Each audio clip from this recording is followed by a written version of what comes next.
Hearthstone is wrong. Hello, hi, thank you for stumbling upon this video. My name is Christu, and I'll be talking about game balance for the game StarCraft 2. Specifically, I'll be disagreeing with renowned pro player and technically StarCraft analyst Hearthstone on the validity of the carrier unit. What are my credentials in undertaking this task? Well, I'm just some random guy who broke into Plat once in HOTS, stopped playing mid-HOTS until Legacy of the Void released, played the campaign and the multiplayer for a couple months, and I have basically not touched the game since. But I still love the lore and watching people better than me play. I only recently started getting back into watching StarCraft content at the tail end of 2021, and I only discovered Hearthstone's existence at the start of 2022, which I greatly enjoyed. From all the content of his I've watched, he is a very reasonable person, a delight to listen to, and quite frankly the second best analyst of the game I've seen, after obviously day 9. Sean, please come back and do StarCraft content, I miss you. I believe that is sufficient ego stroking for me to not be painted as a hater right off the bat, so I will move on with the topic of this video. I've enjoyed Hearthstone's content for a while now, until he released a video stating that, quote, the carrier should be removed from competitive play. And I took that personally. Kevin, Munche, bitch, you have disappointed me severely as a fellow Protoss player. I even left you a really big comment explaining why that was, but it has been buried under the rest. So I have spawned this video to basically just vent my frustration on the matter. I'm being hyperbolic for the meme, so please don't take anything said over the course of this video about you too seriously. Now listen here. I agree with the conclusion of the analysis you presented in your video. Currently, in-game, the carrier is a boring unit to use and interact with. The things I vehemently disagree with is the premise of the analysis that led you to this conclusion and your proposed resolution for it. The carrier is boring to use and play against, not because it is too strong, but because it is a bad and weak unit.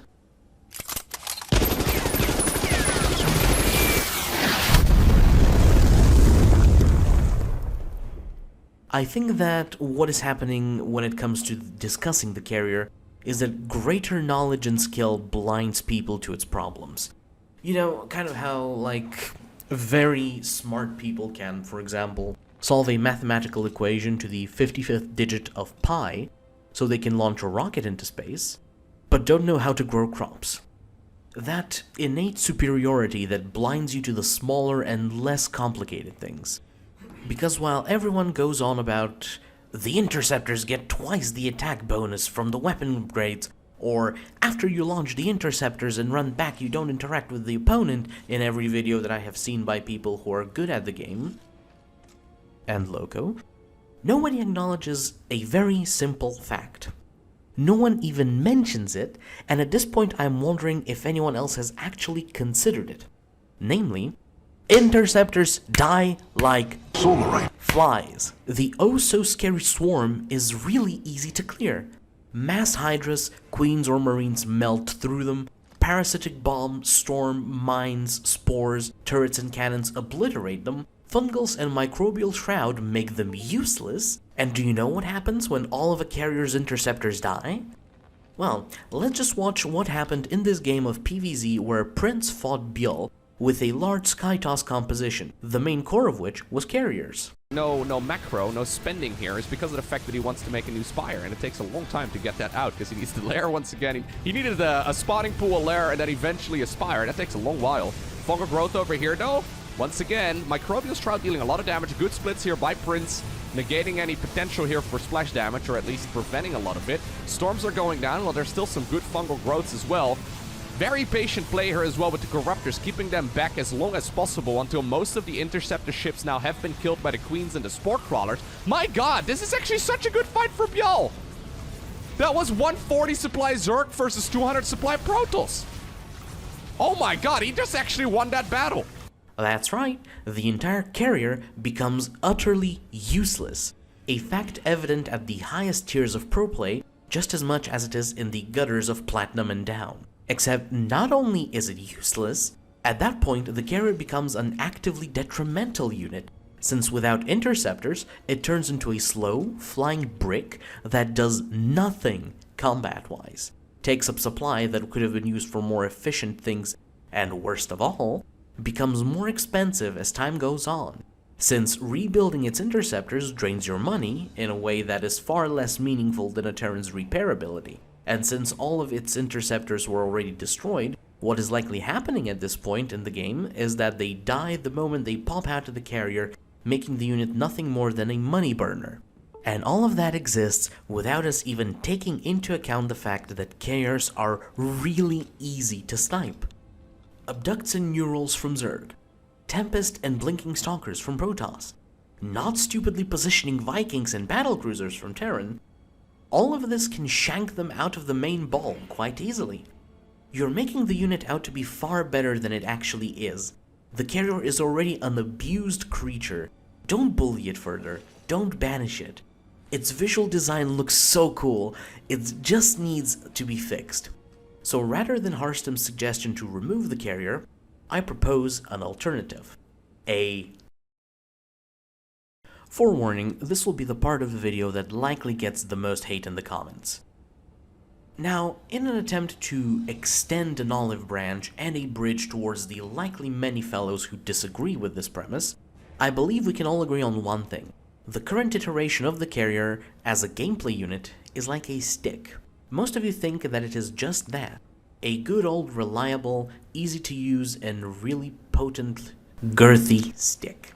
Even though the reality is that it is a mentally disabled stick, a stick that had a stroke and suffers from erectile stick function, also known as nunchucks. Don't sue me, Shad. With the solution I intend to propose, there are 3 key features that I try to address. First, making the unit less boring to play with and play against. Second, making the unit more versatile with the intent of incentivizing army variety over just massing it. And third, making the unit more lore accurate, which will be the premise for the major changes. Beginning this proposition, the first part of it will be the cost. With the changes of the unit that will be proposed further in this video, it will become a stronger unit than the one we currently have working in-game. So naturally its cost should increase. I propose keeping its cost of 6 supply, but to increase its resource cost to either 350 to 400 minerals and 300 gas. Second would be its speed. One of the main reasons for the carrier's stick-esque reputation is its current speed, giving it the feeling of a lumbering, blunt object that is not fun to handle. That, along with its painfully simple gameplay design, that does not reflect its lore in the slightest. Carriers are supposed to be among the pinnacle of Protoss engineering, which surpasses everything the Terrans can make, or the Zerg can evolve. But tell me, and be honest, when was the last time you felt a carrier was, quote, more technologically advanced, end quote, than say a battlecruiser? To remedy this, I propose the carrier's base movement speed to be increased to 3.3 from its current 2.62. This reflects the superior technology of the Protoss from lore in comparison to that of the Terrans. A small thing to note is that battlecruisers also have a speed of 2.62, but unlike the carrier, it has superior attack and the warp jump ability for mobility.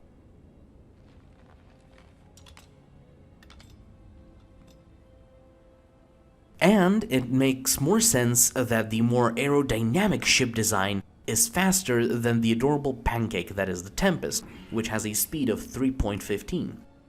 This makes the carrier more maneuverable, prompting its use as a harassing unit rather than a ram to force into your opponent, and due to its greater speed, it will not move perfectly along with a mothership, which also has a speed of 2.62, unless more control from the Protoss player is used, necessitating more micro and APM to be diverted towards its use and the Protoss army as a whole. Some of you might rush to say how this hampers Marines and Hydras, both of which have a speed of 3.15 when it comes to effectively chasing down carriers, and to that I say, that is kind of the point. Terran relies far too much on bio about everything, With this change, the faster options of countering the carrier, namely Cyclones, Vikings, and Liberators, all of which have a speed of 3.8 plus, will have more incentive to be used as anti-air fighters, rather than just being glorified ground zoners and warp prism snipers. Meanwhile, Hydras are primarily used to turn into lurkers, so having them out on the map hunting carriers is not that useful, considering that Mutas, Corruptors, and Vipers are a thing, all of which have a speed of 4 plus. Though if you're a hardcore fan of the above-mentioned units, do not worry, the above-mentioned information refers to the unupgraded versions. With their Stimpack upgrade, the Marine speed increases to 4.72, while the speed of Hydras becomes 3.9375 with their speed upgrade, and 5.1175 while on creep, so you can still use them effectively against the rework carrier by just using them normally, e.g. by getting their upgrades and supporting them with Medivacs or creep spread. And speaking of creep, I just want to note that Queen's speed on creep is 3.5, so even they can be used to chase off the rework carriers from your bases. Point number 3. Abilities. I propose to have the carrier transition from a fighting unit into a spellcaster in the same sense as the Oracle, where it does not have an attack, only its abilities, which will be the following. Firstly, deploy Interceptors. Interceptors no longer cost any minerals, they become an ability, which does not cost energy. The carrier selects a zone that has basically the same area as the Liberator's guard zone and launches 8 interceptors, which attack every enemy unit or structure on the ground or flying in said area, with the following priority queue, being combat units, workers, and structures, and this lasts for 5 to 10 seconds, after which they return to the carrier. While deployed, interceptors can be attacked and destroyed as they currently are. The cooldown of the Deploy Interceptors ability, which I'm proposing to be about 30 to 45 seconds, begins to tick after the duration of the deployment ends, or after all of the interceptors are destroyed. After they are deployed, the interceptors cannot be controlled to move anywhere outside of their deployment zone. You can target fire them by selecting the carrier from which the interceptors are launched, then holding down an extra button, like for example Control, and you can also hold Shift for multi-sequential targeting, and right-clicking on the desired targets for focus fire. No changes to the stats of the interceptors, so they still die as easily as they currently do, and they deal the same damage with upgrades applying to them as they currently do. Interceptors do not attack while on their way to the deployment zone and back to the carrier. They only attack while in their deployment zone. Every interceptor that safely returns back to its carrier reduces the cooldown of the Deploy Interceptors ability by 2 seconds. When the carrier dies, all of its deployed interceptors die after the duration of their deployment ends. By making the interceptors a zoning tool, this will make the interactions with the carrier far more unique. The opponent has several options in this case: stand and fight under the interceptors, kill the interceptors, or sidestep and dodge them rather than the current just run in headlong and mulch the interceptors or rush the carrier, both of which are still available as options. This is also what makes the chasing of carriers less of a chore for both parties. Rather than wasting minerals on rebuilding interceptors, you just deploy them and try to run, or deploy them on top of the carrier. But in those cases, the deployment zone can be dodged / flown out of to continue chasing, or in the latter case, the carrier is basically stuck in its swarm of interceptors, so it essentially becomes immobile and can be sniped from range. But Chris, I hear you say, you said the carrier is to be made a spellcaster. This is an ability, not a spell. You are correct. This is where we come to the final bit: spells. For years now, I have always wondered, why the heck does the carrier not have its main weapon from lore, namely the purification beam fired from its front?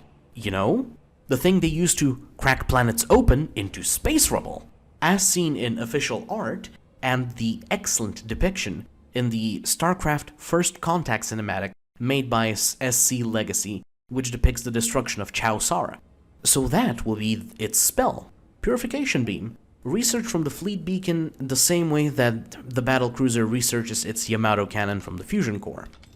Here, I would like to ask for some suggestions in the comment section because I'm not 100% set on what this ability should do in-game, as I'm mulling over two possible options.